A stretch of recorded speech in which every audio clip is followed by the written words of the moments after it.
Hello out there, all of you feeling seen fiends.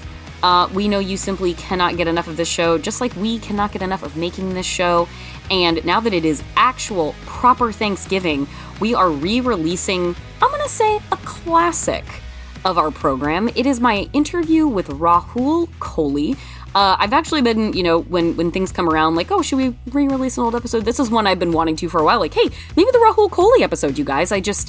I had a conversation that I enjoyed so much that I feel like me and Rahul really earned that hour that we had together. And it's the perfect time because, well, it's always the perfect time to listen to Rahul Kohli, and also Fall of the House of Usher, which I had been so excited about for so long, is now finally out on Netflix for you to watch, to see him be fantastic once again in another Mike Flanagan ensemble program. It's Mike Flanagan's Succession, and how could that be anything but fantastic? So yes, this is Rahul Kohli for your listening pleasure, and thank you so much. Happy Thanksgiving, everybody.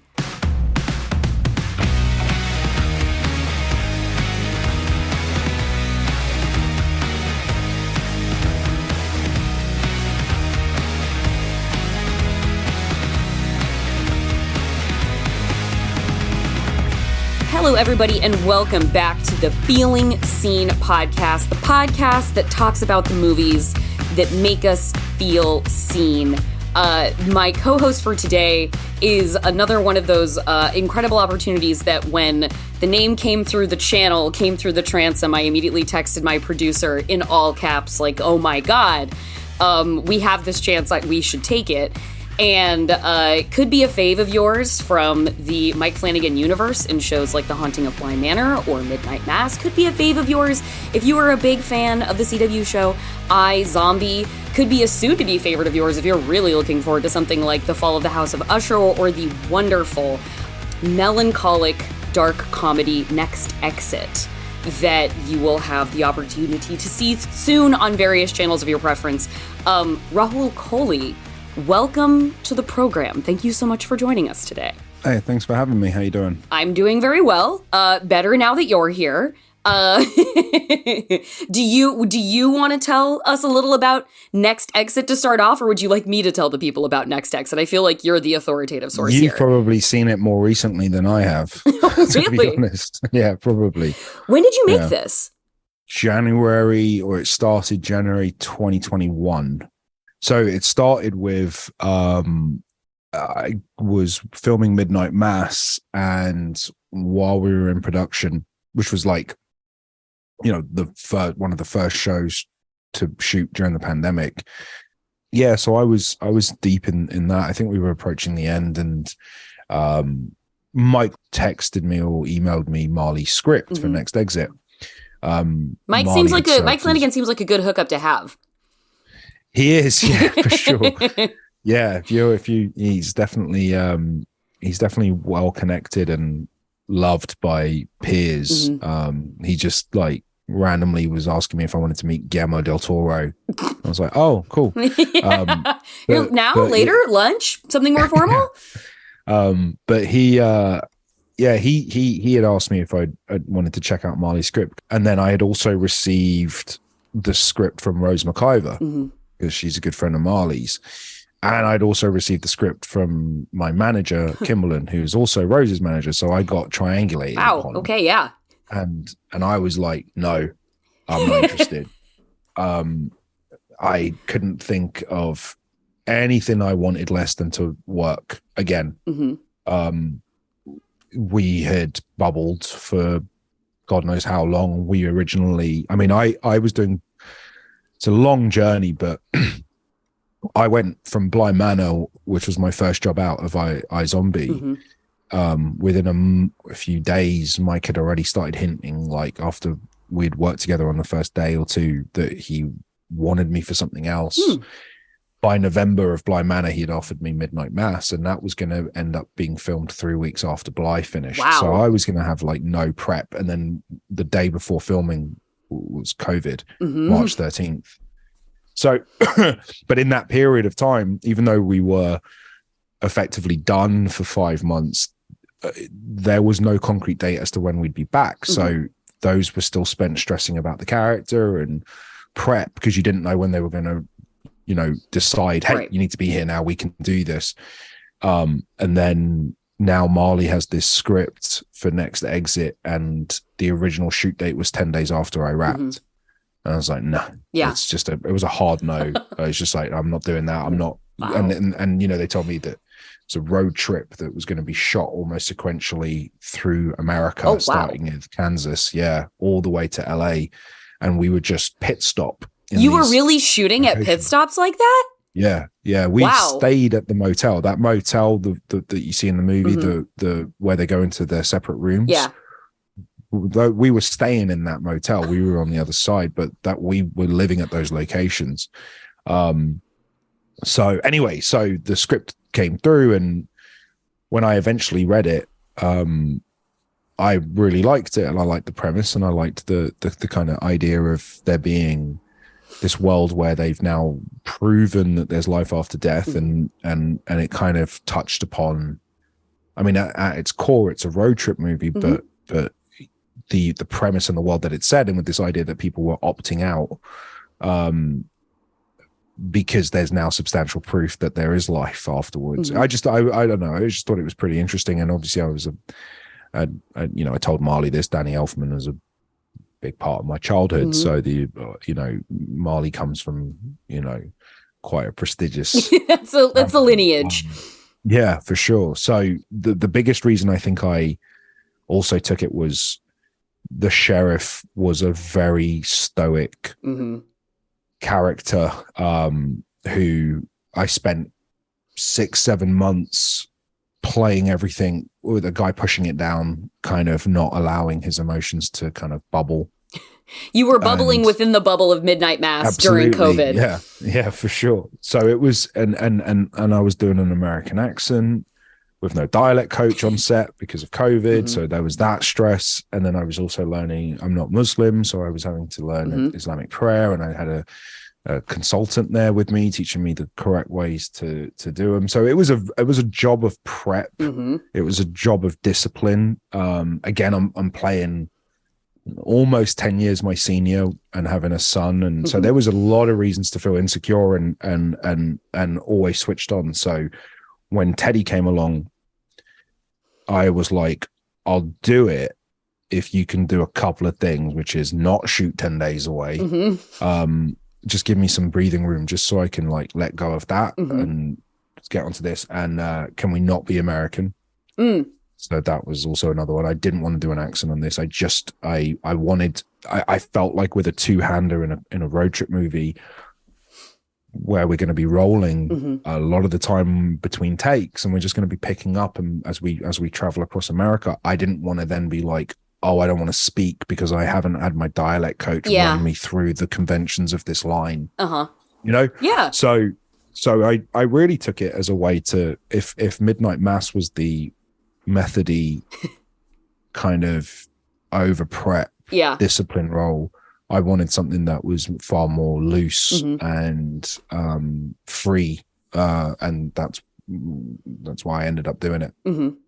Well, and Next Exit is the story of, as Rahul said, this is a world in which we have discovered scientific proof. Dr. Karen Gillan has discovered scientific proof that people do pass over to the other side. They remain a sort of perceivable form, and they can be tracked, and she wants to study them. And so there is, the world around, which is at once reacting to this in a sort of scared way, saying that this is unethical, you can't do this. And then there is a population of people who are very supportive of it, and an even smaller population still that are like, this is my opportunity. I would like to opt out. I would like to participate in this study, and I would like to leave this life of mine and try the next one. And you and Rose McIver are two people who are making a pilgrimage from one side of the country to the other.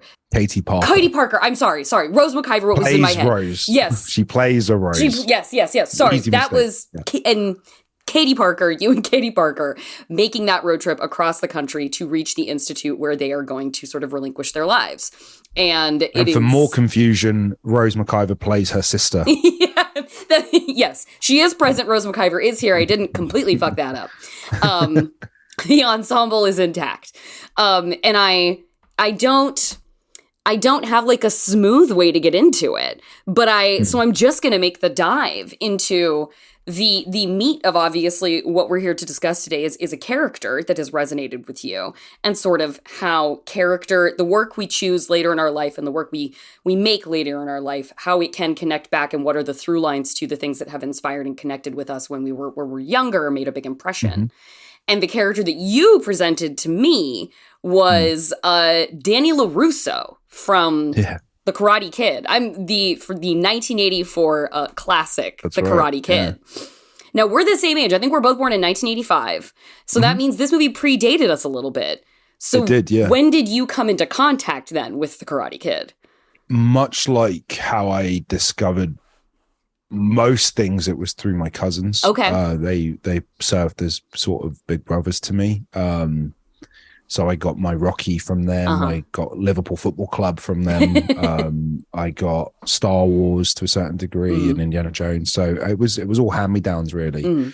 In a weird twist of fate, the things that me and my sister ourselves cultivated and found were things like Beetlejuice and Edward Scissorhands. We were big Tim Burton fans growing up. But the Karate Kids, I can't even remember when I first saw it, but it was the trilogy was one of the kind of loved rewatched films in the Kohli house for sure. And was it a family favorite too. Or was this you repeatedly being like, we're putting on the Karate Kid, we're going to pull up the tape of the Karate Kid? No, it was definitely family. In fact, I think it was probably more my sister. My younger sister really resonated. Like, she started taking karate lessons, and we also found it sounds really silly to say this, and there's probably going to, whatever. I'll say it anyway. But my mother is from Thailand, and my grandmother's from Thailand. Oh, really? Yeah. Oh, no way. Yeah. They would come stay with us for like chunks of every few years. They would come for chunks, her and my grandpa, of like 4 to 6 months and stay. And we would just get to have her around. And those were some of my favorite, best times spent growing up was having her in the house. She's the most wonderful woman. Oh, that's cool. Yeah, we didn't know. Well, we did know, but we never met our mum's side of the family. My mum obviously immigrated herself, and I had this grandma, my nan and my grandpa, uncles and aunties, and there was this whole life in Thailand that I was very close to my dad's side of the family who lived in the UK. And I remember when we were like, I think I was 8 years old, we took our first trip to Thailand, and I basically met my grandparents for the first time. Oh, wow. As an 8-year-old. Yeah. And it's not like there was any drama. It was just that it was the only time we decided to go. Yeah. And, we were being exposed to a completely different culture. And see, now this sounds problematic, but to a child, it's all the same shit. So I don't care. But it was like when Daniel LaRusso went to Okinawa for me and my sister, right? Like just being fish out of water in an Asian country. God, this looks like the town that time forgot. Yeah. I think we were in school together. I would introduce you, but I forget name. Learning about traditions and eating different food and whatever. So so that film got a lot of play too. But the reason I chose LaRusso was because this is really dumb, but Ralph Macchio in that movie is really dark skinned. Yeah. He's and I obviously have a tan, but I was pretty fair, and it felt like representation to a kid who didn't know what someone from New Jersey was. So he looked like me. Well, and he's very he arrives in this kind of like almost Aryan part of the valley where all of his enemies are blonde, blue-eyed rich kids from Encino. Like Elizabeth Shue, formative goddess, beautiful blonde, blue-eyed. Johnny, evil blonde, blue-eyed. Like one kid has a shock of bleach blonde, dyed blonde Steve hair. McQueen's son, the guy who plays Dutch. Dutch. His name is Dutch. Like he arrives in a physically polarizing environment in that way, where he's being attacked by these tiny fascistic bullies with blue eyes and blonde hair. And his best friend is a man of color. And when he first gets to the kind of poorer area, he's in the valley and stuff. I think his first friend is Freddie, who I believe is Latino. Hey, Freddie Fernandez, apartment 17. Daniel LaRusso. Yeah, how you doing? Hey, let me help you. Oh, no, I it's got it. okay, Don't worry I got about it. it. It's fine. It's fine. It's heavy. What? Yeah. It's heavy, man. Hey, where you from? New Jersey. Wow, what you doing out here? Well, my mom got a job with some company out here. Rocket Computers, Flight of the Future. I don't know. Never heard of it. Yeah, it's up and coming. And so, like, as a little brown kid, you know, with dark features and whatever, and I looked like Ralph Macchio. That's the kid I looked like, you know, and so it was the first representation without knowing what representation is. And it's, again, I don't care what anyone has to say. That's how I felt. I was a kid. And not only that, much like myself, I was subjected to teasing and bullying. Most kids are. But what the representation I saw is what happens when a kid is bullied, but he's also got a mouth on him. And I hadn't seen that before, because Daniel LaRusso isn't a pushover. No, he is not. He himself is a cocky, like, he talks shit. He smacks Johnny. He's got 1 day of protection under his belt with Mr. Miyagi making the deal with the dojo. And he goes up to those guys and antagonizing them in like the plaza of the high school. Absolutely. He's like, wow, it's sure a shame that you guys got so fucked up last night by me. Like, hate to have that happen again. Yeah. All right, watch this. Hey, guys, how you doing? It's good to see you. Hey, sorry about the eye there, Johnny. Shoulder okay, Tommy? You guys be careful not to go stepping in front of any more buses now, all right? You have 1 day of a get out of jail free card on you right now, and you are out here stirring the pot. Yeah, absolutely. And I, as funny as it is, I identified with that because I've always had a mouth on me and I've always been up for a fight. Yeah. And, you know, it's kind of a gray character because he has bitten off more than he can chew. And I think Miyagi says it best when he's like, 1-on-1's not a problem, 5-on-1's a problem. Yeah. And that is what it is, because if it was just Johnny, I think Daniel would have been fine. Yeah, he's But been scrapping back in Newark, like he says. Like, he fought on the, like, he was used to fighting on the block with kids. Yeah, like, that wasn't new to him. And he even says he took karate at some point. He just is out of his depth here. He said he took it at the Y or whatever. Yeah. You gotta take karate, that's it. You took karate. No, not at the Y, at a good school. Fighting doesn't solve anything. Oh, well, neither does palm trees, Ma. That's not fair. Yeah, well, like it was fair coming out here without asking me how I felt about it, right? That was really fair.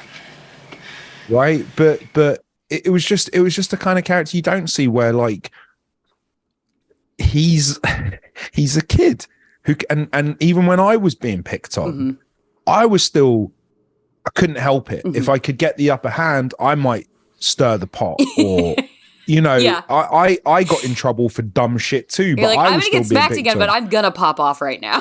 yeah, absolutely. And so there was layers to that, and I don't know. I've always felt like the fish out of water, no matter where I am. You know, whether it be through class or race or being Indian but being British, or then being a British but being in America, you know, being on American shows but being British.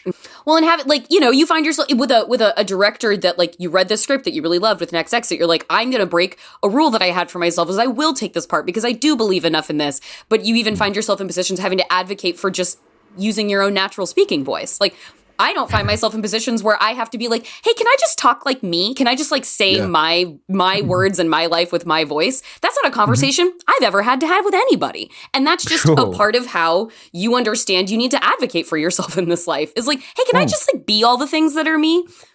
Great. Thanks so much. Absolutely. And I think it's because I'm so fortunate that one of the things I have, it's been a privilege for me, is I can say no, and I've been able to say no since I was a kid, and I've never been, it doesn't matter who it's to, what level of authority or how much power someone has over me, I'm really good at saying no.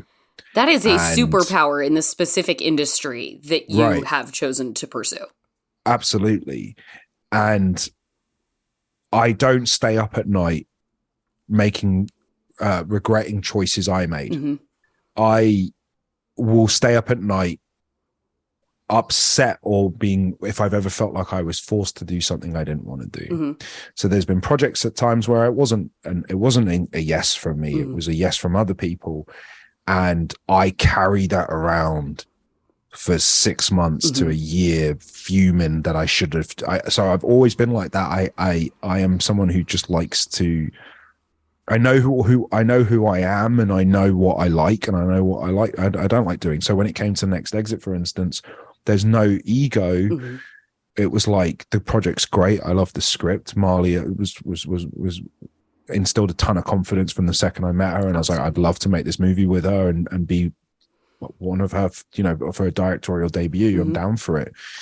When it came to the accent, I was like, hey, I'd like to do it like this. If it was a no, then it's cool. It's not like a diva thing. It's not a power play. It's got nothing to do with that. It's just, this is the way I'd like to do it. I don't want you to do it like that. Okay, then you got to find someone else. Right. Yeah. And that's cool. Maybe we'll catch you on the next one.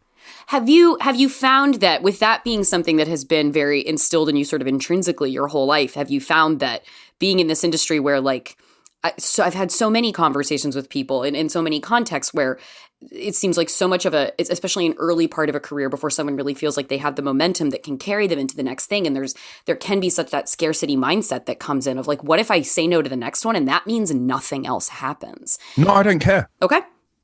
I don't care. I do not live to work. I work to live, and whether it's my dream job or whether it was the countless, retail jobs and other things I did, and background and working as a PA and a runner and stuff like that. Like, I don't. Life's too short, and I'm not someone who was ever going to be unhappy and give someone 8 to 10 hours of my day, my life, doing something I didn't want to do. And I've walked away from jobs when I was broke, and then I'll figure it out. And I always figure it out. So if this industry is like, fuck him, I don't care, because I'll land on my feet, because I believe in myself. I decided to become an actor with no training, out of nowhere, because I wanted to do it. Well, you're very good at it. It's just would, not that you need that, not that you're looking for that, but like, I just would like to affirm in this moment with this opportunity to say, like, well, you picked something that you had a real natural inclination towards. Thank you. I appreciate it. I don't care about me in that respect either. No, like, I know what you mean. I don't care about being uncomfortable. Like, if I don't mind being broke, I don't want my friends or my family to experience that, but I don't care. Yeah. I don't care if I lose my job.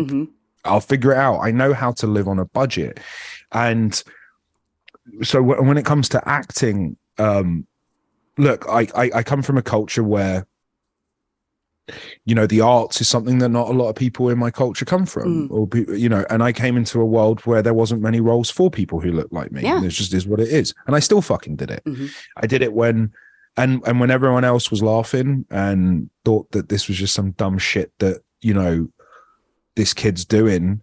I held on, and I made it myself. I did it on my own. And I created this job, and I'll destroy it if I want. And at no point will I ever allow it to compromise so if a role comes along or a project comes along and I don't want to do it, I'm not doing it. At the end of the day, you want to work with people who are passionate about your project. And I don't ever want to do someone a disservice of going through the motions of doing a job that I didn't want to do, when you could have worked with someone who did want to do it, who believed in your vision, who believed in your script, who believed in your character. And I think that there is a respect there that I will say it's not for me. And it doesn't mean that your script shit or I think I'm better than you. It's quite the opposite. Actually, I probably don't think I'm good enough for it. So I'd rather pass on that. I've got enough money to buy model kits and pay for cigarettes. And that's all I really need. So like, I'm not here to just become a multimillionaire. I'm here to be in interesting projects that speak to me. And when I have compromised that, I've deeply regretted it. So I've probably got even worse. We're going to take a short break, but we will be right back with more Feeling Seen and more Rahul Kohli. And then I will have one quick thing before I go. about the titanic talent that is Rebecca Hall because I just watched Resurrection. Let us stand together.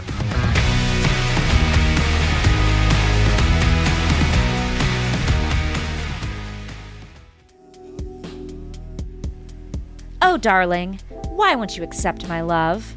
My dear, even though you are a duke, I could never love you. You borrowed a book from me and never returned it.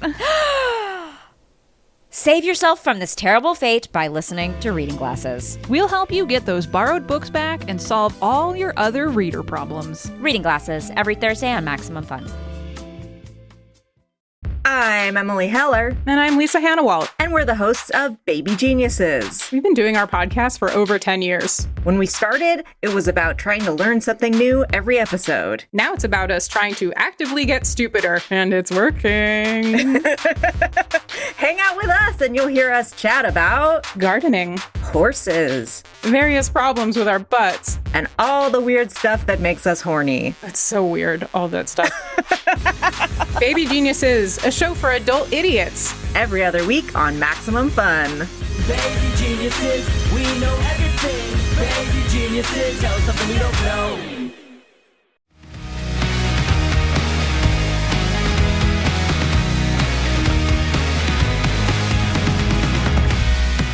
Welcome back to Feeling Seen. My co-host Rahul Kohli is one of the stars of Next Exit, the debut feature from director Mali Elfman. He's a Mike Flanagan regular, having starred in The Haunting of Bly Manor, Midnight Mass, and he even appears a little bit in the new The Midnight Club. He's also going to be in the upcoming fall of the House of Usher, which we, fans of the Flaniverse, are of course on the edge of our seats to finally get to see. So let's pick it up right now with Rahul. This is something I've been thinking a lot about lately because it's sort of the notion of like having conversations with friends recently about like fighting against certain things, like friends I know in this industry, fighting against bullies and people who have hurt them and exploited them, or fighting against choices that they have made previously that now they sort of live with the weight of like, why did I say yes to that? Why was I motivated by fear enough to take something to where I live with the weight of not being proud of the choice?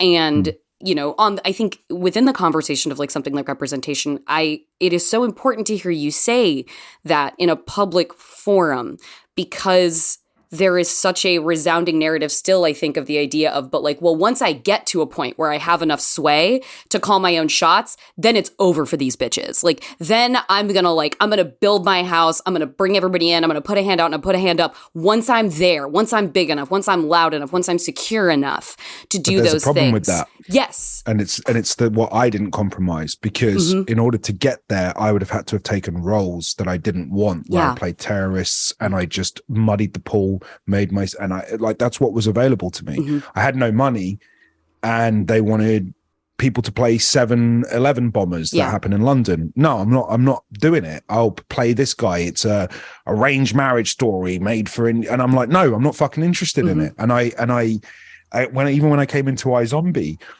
I very much was new, and I wasn't exactly calling any shots by any means. I mean, I wanted this job and I would have done everything they said, but I still made it clear that, yes, I'm playing the nerdy doctor.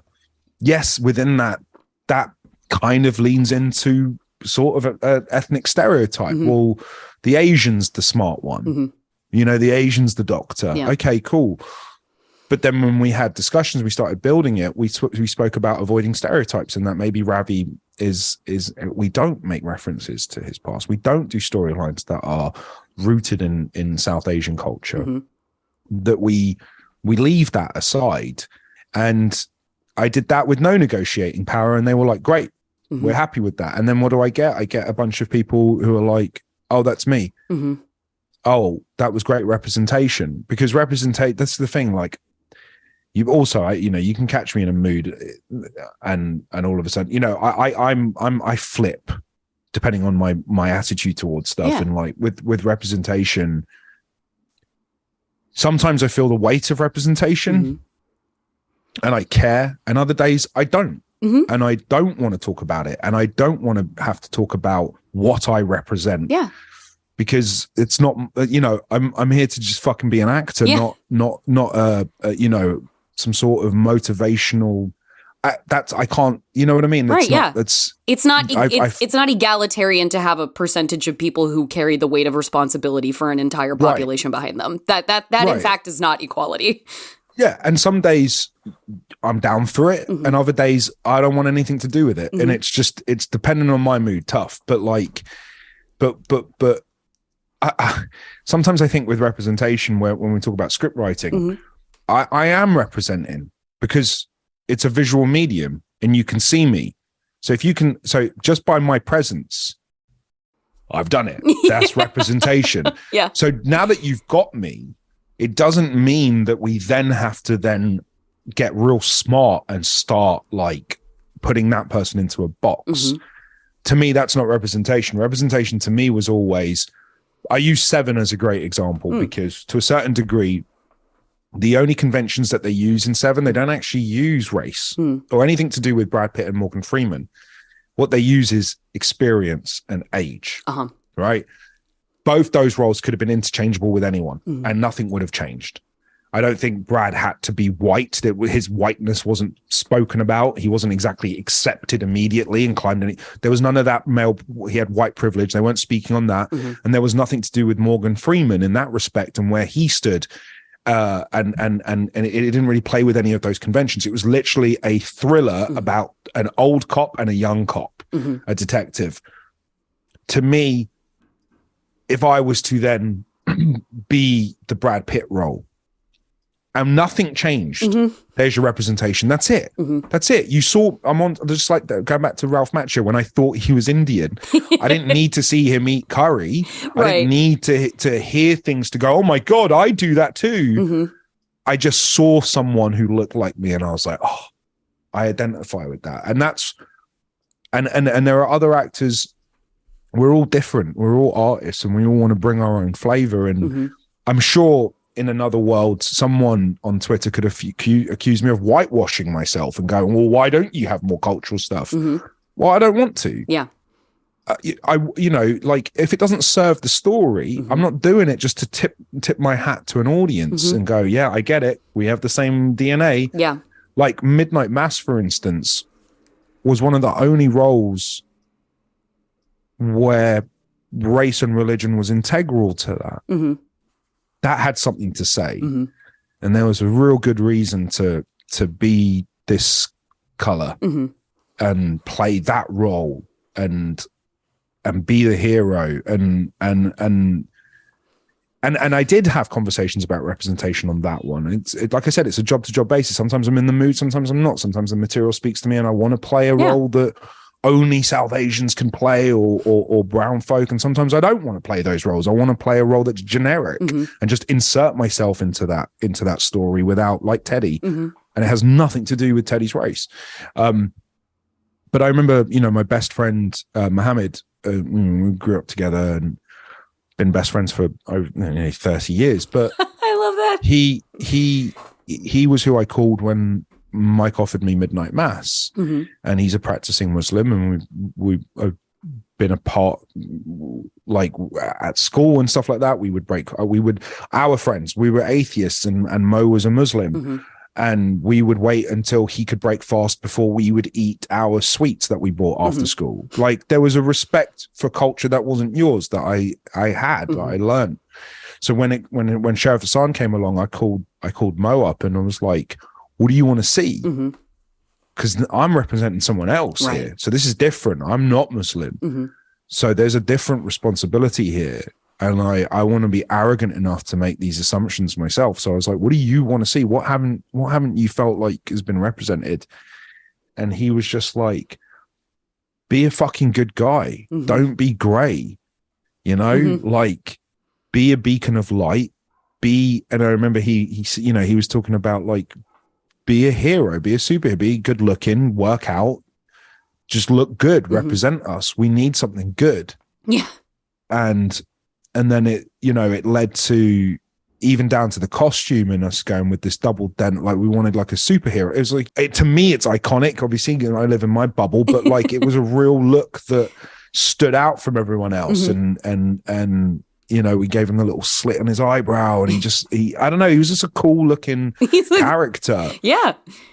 And yeah. Anyway, so what was I saying about representation? I don't know. Whatever. I'm ranting, but sometimes I'm in the mood for it, and sometimes I'm not. Do you feel like as you have like, you know, one reaches certain sort of thresholds in their career where it sort of unlocks new doors, and via iZombie, and then via working with Mike, and then a movie like Next Exit, where you play, kind of get to not, you know, it's not a movie of heroes, but there is a sort of element of romantic heroism about your character in this. Like you're sort of a romantic leading man, and you do an excellent job at it. And I wondered if you feel like you have been able to unlock sufficient doors in front of you to have the panoply of just kinds of characters, variety of roles that you would like to have available to you. Like, do you feel like you are at this point where you can like choose from a stimulating enough palette of options to where you're like, yeah, I don't think there's anything I can't do at this point? Or do you feel like you still have to knock down a couple of brick walls to... Oh, I'm not even close. Okay. To that. I feel like it's probably Mike that makes me look more successful than I am.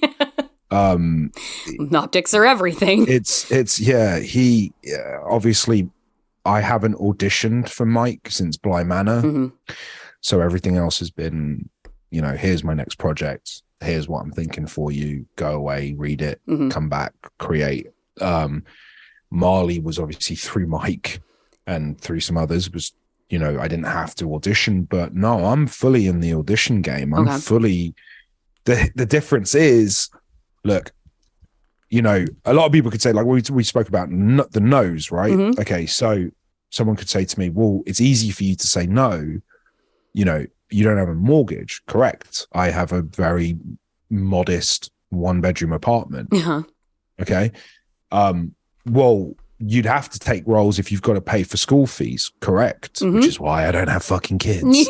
So you're like, the point thank you for telling me about a life I'm responsible to that I don't have. Absolutely. I'm maximizing my opportunities right now. This is an interesting time for me. I don't think my career has started. I think I genuinely believe that it's real early, and I get very ahead of myself sometimes, and I'm like, no, I want to be the lead of this, and I want to do this, and I want to play that, and I want to play that. And like, even my girlfriend will remind me, and she's like, so the Fall of the House of Usher is your 3rd or 4th show. And technically you're working with Mike. You could include that as one show. She's like, you've had one job since basically, and she's like, so why don't you chill the fuck out? Because you're back, you know when you're winning, and like, she was like, you put too much pressure on yourself. Like, in theory, you know, if you want to look at it like that, Mike has served as 4 seasons of a show. Or 3, actually, because Midnight Club was a cameo. But so 3 seasons. I've just done 3 seasons with Mike back to back after 5 seasons of iZombie. That's it. And then Next Exit. So when I get angry with myself, and you know, I'm not where I want to be, and I want to do this, and I want to do this, and I want to do that. Yeah. I'm still a baby, and I've barely got started, and it's nuts to think that, but I'm in the throes of that exact same thing, and fuck, time moves so slowly when you're in the middle of waiting for the next thing, and then when you have it just sprints past you, and you're like, really shit, now I'm at that place again where I'm waiting. I'm at the waiting place. Yeah, it really does. I'm making 19 things in my head right now. What do you mean they're not real and they're not happening right in front of me? They're so resolved and it's so clear. Yeah, for sure. It's yeah. So again, with the projects, like, they've all been super varied, and even the voiceover stuff, you know, with Ghostbusters and things like that, like, it's not, there wasn't some grand plan. The difference is that I audition for a lot of stuff, or kind of, when I'm available, which I haven't been. So I have these really small windows. Like, I'm approaching for the first time since Bly Manor. So this is the first time since 2019. Wow. Yeah. And by the way, so I wrapped iZombie in February. Even though it was our last season, I was still technically on retainer in case something happened. Sure. But that was my first ever pilot season hiatus. So I'd wrapped after 5 years. I had this window and I booked Bly Manor. So that was the only time I was free and didn't know what the next job was. And after I wrapped this show I'm on right now at Christmas, that's the first time I'm now don't know my next job. How's that feel? How are you? I'm excited. Okay. Yeah, it's the next, you know, I'm grateful and excited. I'm thankful that Mike has you know, allowed me to not have to think about what the next thing is for so long, because they've been back to back to back to back to back. I had 2 weeks off between Usher and this show.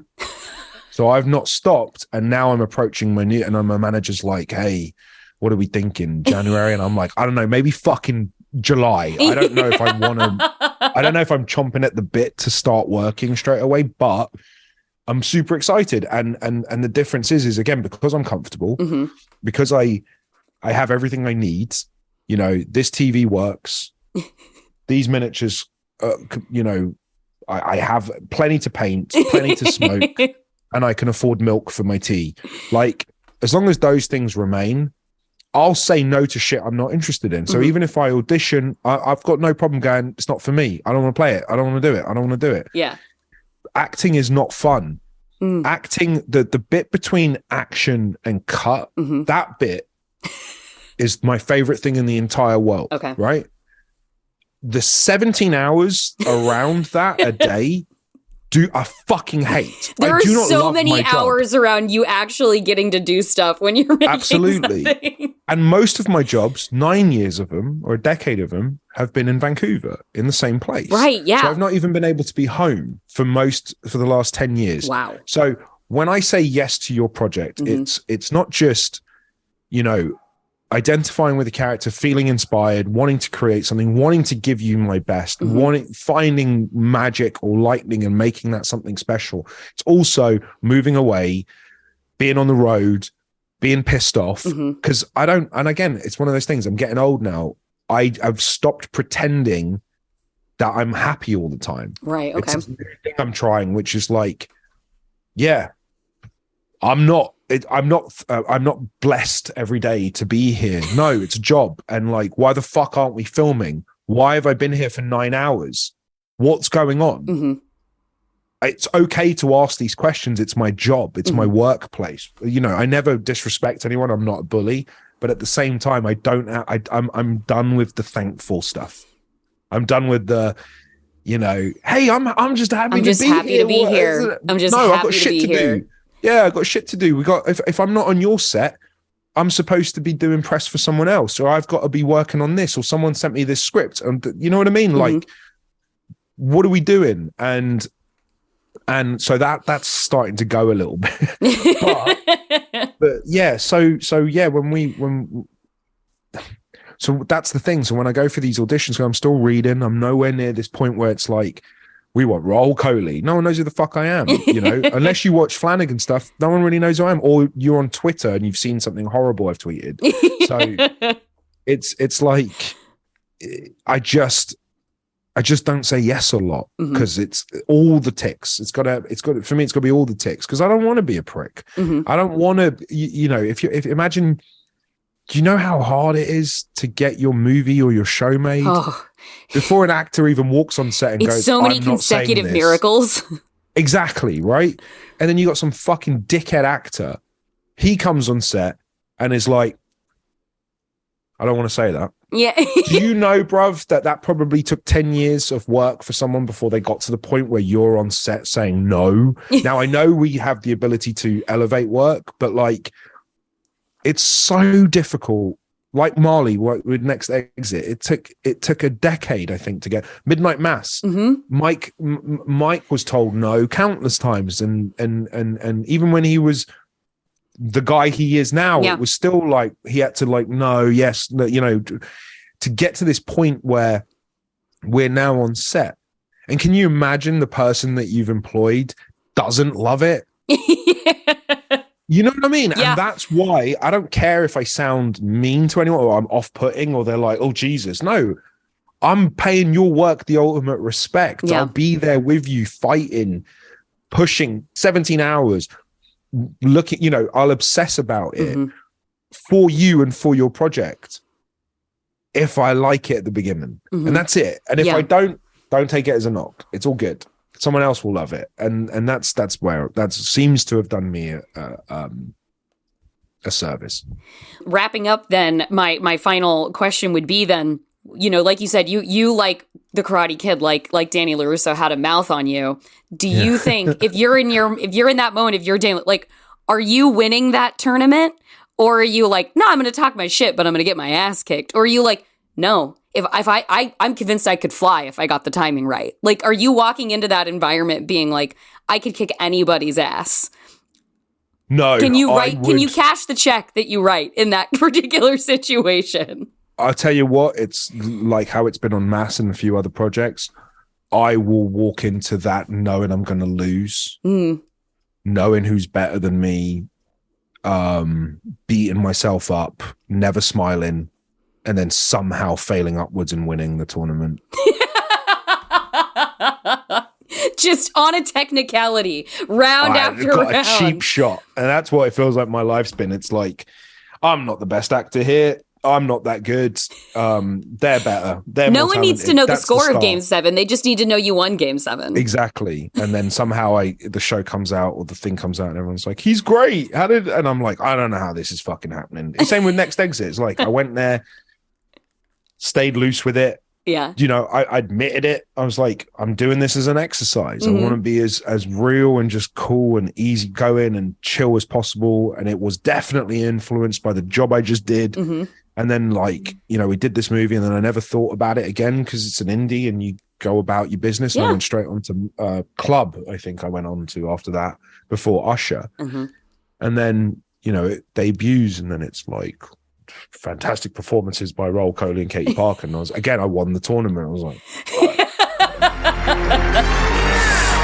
new champion, Daniel. You're all right, LaRusso. Thanks a lot. Hey, Mr. Miyagi, we did it! We did it! All right!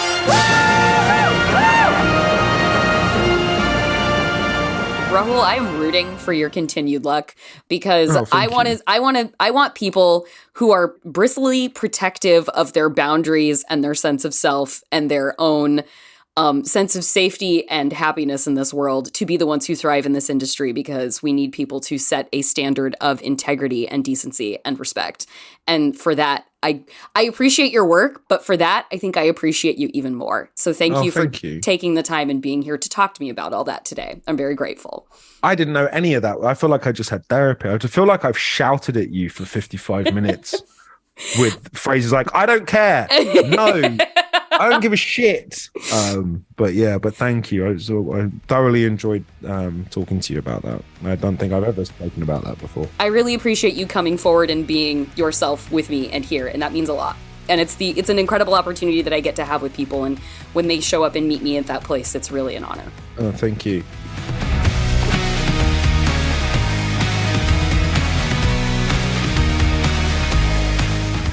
What a true pleasure to talk to Rahul Kohli.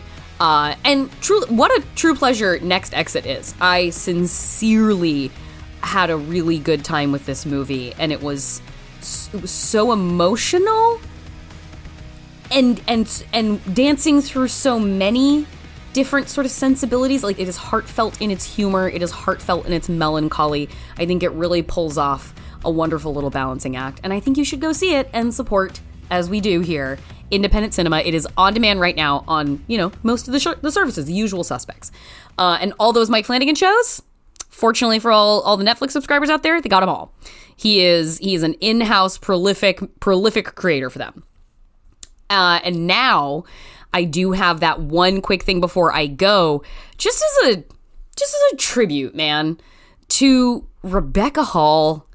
I mean, anybody out there who is still, as we all should be, beating the drum for Oscar for Amy Adams when, I think the twin sun of that conversation, the two stars orbiting one another for white women intensity on screen, the game does not get any higher than Rebecca Hall, alongside Amy Adams. Rebecca Hall is one of the most intense, dynamic, incredible performers working today, and I'm just super hung up on that right now because I finally watched Resurrection, which was a hit out of Sundance from the start of this year. It is from writer and director Andrew Siemens, and it is about a woman, a single mother, an accomplished professional scientist whose life is all in hand and going well until she encounters a man from her past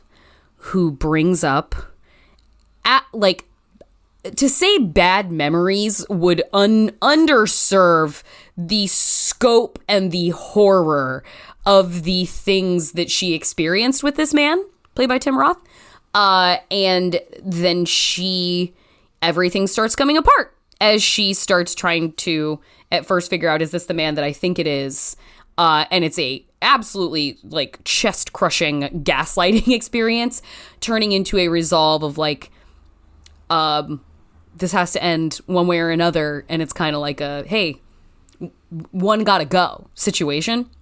And I just cannot emphasize enough that if you like acting, if you enjoy movies, watch Resurrection if you've got a strong stomach. If you watched The Night House and you were like, oh my God, I was so incredibly transported by what Rebecca Hall, the magic spell that Rebecca Hall cast in that film. She's obviously been tremendous her whole career, but I feel like in The Night House and Resurrection, these two just like really heavy genre films, she has the ability to sink herself into circumstances and character traits that are so harrowing. The bravery and commitment I feel like that it takes to so totally embody those two roles in particular is just so phenomenal. I think these are conversations, I think these are roles that stand up in conversation alongside like what Lupita Nyong'o pulled off in Us, like the level of wonder of what, you know, any number of like Toni Collette should have won an Oscar roles, you know, as mom in Hereditary kind of situation. Rebecca Hall, she is a genre empress and she should be respected as such. There is specifically placed but shocking body horror in Resurrection. When I started it, I was like, ruin me, Rebecca Hall, yes.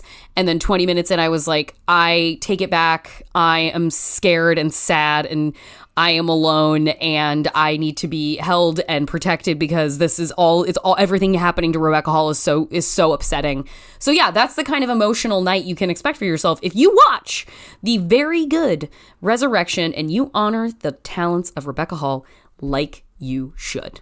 So there it is. That's the one quick thing. We love her and we're going to sing her praises from the rooftops here. And that is our show. You can follow us on Twitter at FeelingSeenPod or send us an email at feelingseen@maximumfun.org. If you want to follow me, I'm Jorcrew on Twitter for as long as it lasts. Our theme music is by Andrew Epen. The show is produced by Marissa Flaxbart. Our senior producers are Kevin Ferguson and Laura Swisher, and this is a production of Maximum Fun.